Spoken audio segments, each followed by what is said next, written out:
Welcome to the No Limits podcast, where breakthrough strategies in therapeutic education help neurodivergent children learn, connect, and grow in powerful new ways.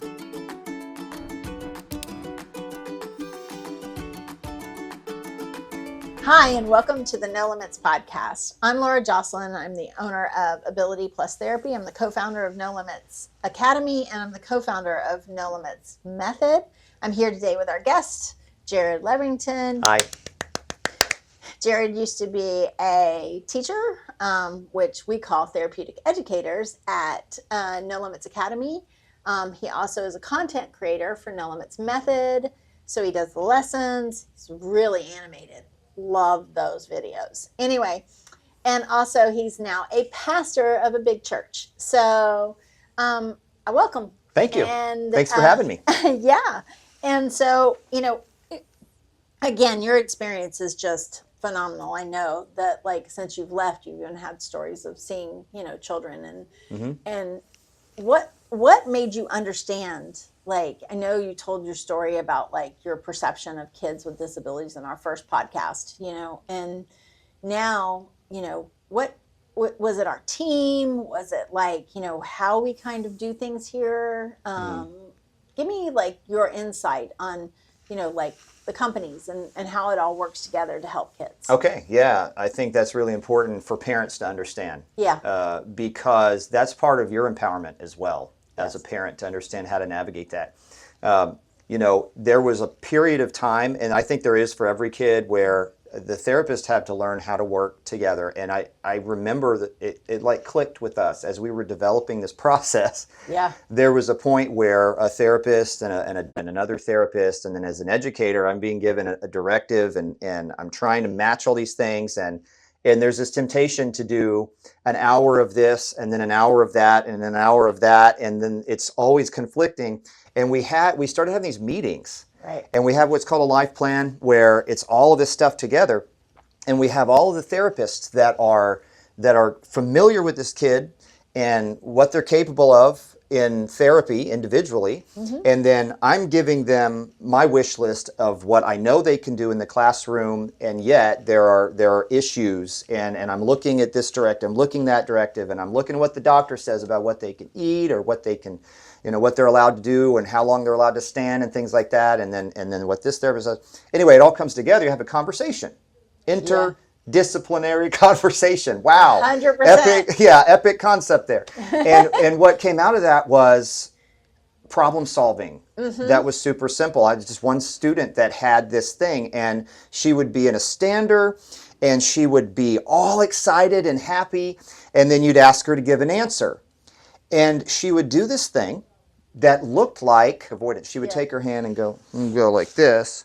And they would say, no, I would you got to do it. And she was so frustrated. And we started discussing this with therapists. Yep. And the idea came, just let her do it and give her time and see how long it takes and take notes. Okay, so then her MO was, and this was not her choice, this was her body. Move the arm around here.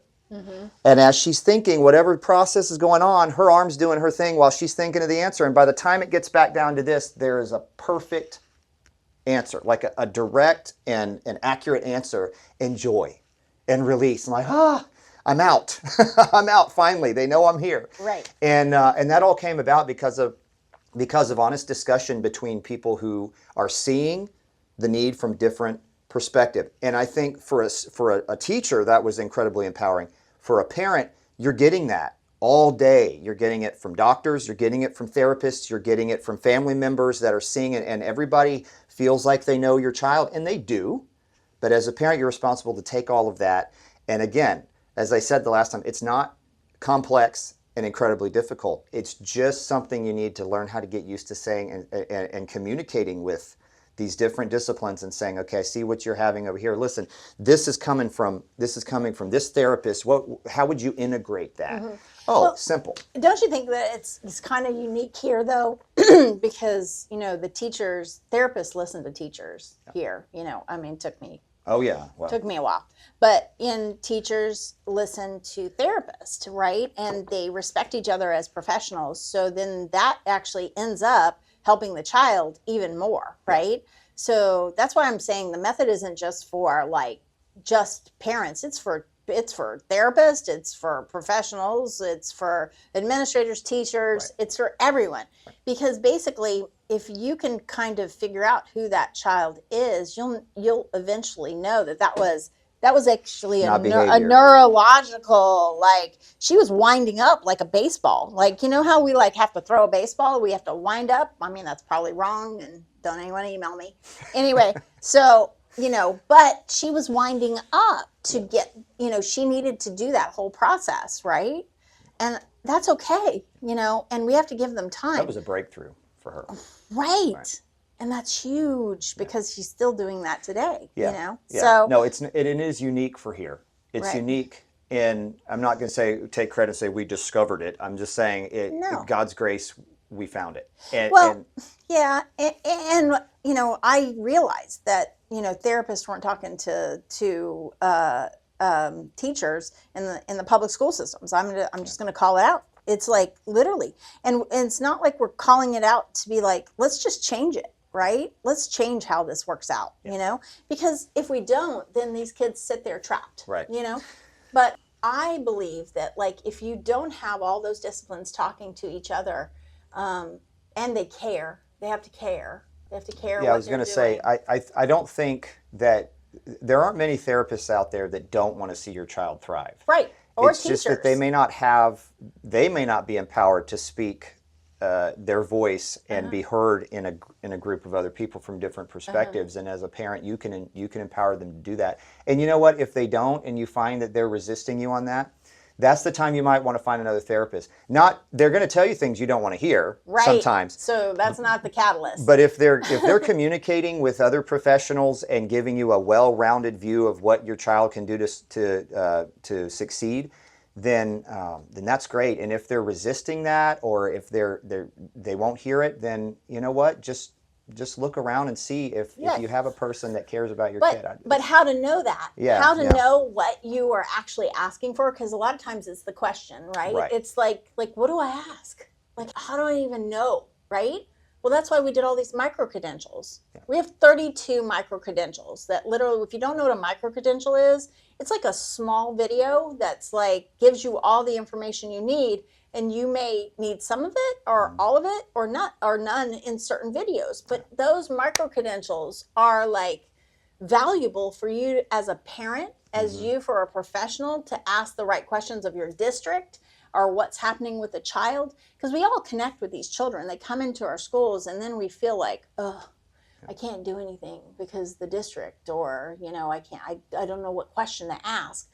Well, we'll give you all that information. Yeah. We've gathered it for 20 years. Well, yeah, I was going to say 20 years, and not just 20 years of trying. Yeah. I mean, it's 20 years of not just proven success, but just amazing stories that blow your mind. I don't know how many people have come through the school and just left with they can't close their mouth. They're like, what is happening here?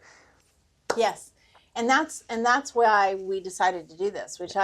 We could just do it here and just keep doing it, but we want to reach a larger population of kids. We want to reach these kids and teach parents how to be that effective advocator. Yeah. Because a lot of times we'll go in and we'll just, we're sitting in a room in an IEP, which I've sat in many, and we're sitting with teachers and we're sitting with therapists, and we don't know what to ask for, as a parent.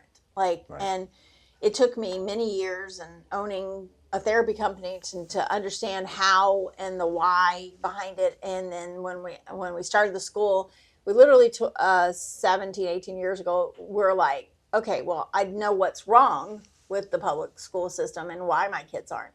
Now I figure it took me a while to figure out how to coordinate all this. And it took us a while. Like it wasn't just me. Like I brought people on and then we tried to figure out like how do we navigate this? Well, we've got it down, like pretty much. I would say so. Yeah, we got it down. And now it's time to speak about it, right? Because I believe that your child has no limits. Yes. To what their potential can be and how we unlock that, right? Partner with us, please. Right.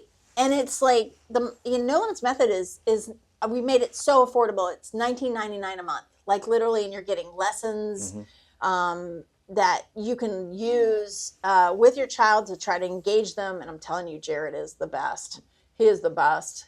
He's really good. Thank you. Your kids will be engaged in him and Savannah, like, which is our other therapeutic educator, really entertaining your child, and then you getting something out of it. Even if you have to watch it multiple times, it'll be entertaining. It's only that way because it's just fun to watch somebody come out of their shell and grow.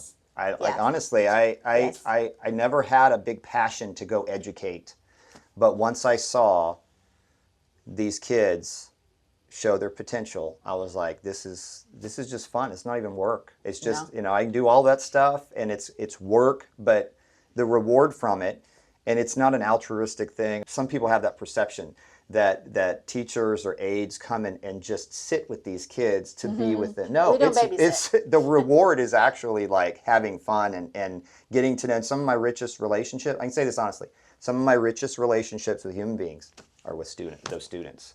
And maybe sometimes never words spoken, but just that, oh man, that personality that comes out and is like there now, and hasn't been there, hasn't been allowed to come out, and then suddenly it's there, and it's just to be a part of that, man. Please try it. It's fun. And we talk about language acquisition, like how they're speaking to you, right? A lot of times I hear like families have their own voice with their child, right? Well, that's not a voice for like everyone. That's just for a family. Like we like you said, we have to connect. We have to grab a hold of who that person is, like nonverbal, like and get that out. And that language acquisition is important in that. And we show you how that is. We just talked about it in Chris's podcast, which is my speech therapist at Ability Plus, and she is head of our speech program, and she tells you how to walk through language acquisition. We're giving you all the tools. We want you to access them. We want to empower you. Yes. Whether you're a professional, whether you're a parent, whether you are just a nurse that wants to work with children with disabilities, and you're like, what's this about? Like, we can make that walk much easier for you, right? And it's professional growth for you. We did all the work, and we made the videos fun too. Sure. Like all of them are a lot of fun. So you're not going to be bored, and they're going to be quick, so that you can get that information, and you can watch a lot of value with not much effort in learning, and then takes practice and it takes some patience, but man, won't let you down. It won't. And I've learned so much from all these professionals that are around me. Just understanding the cause. There is no limits for your child. Yes.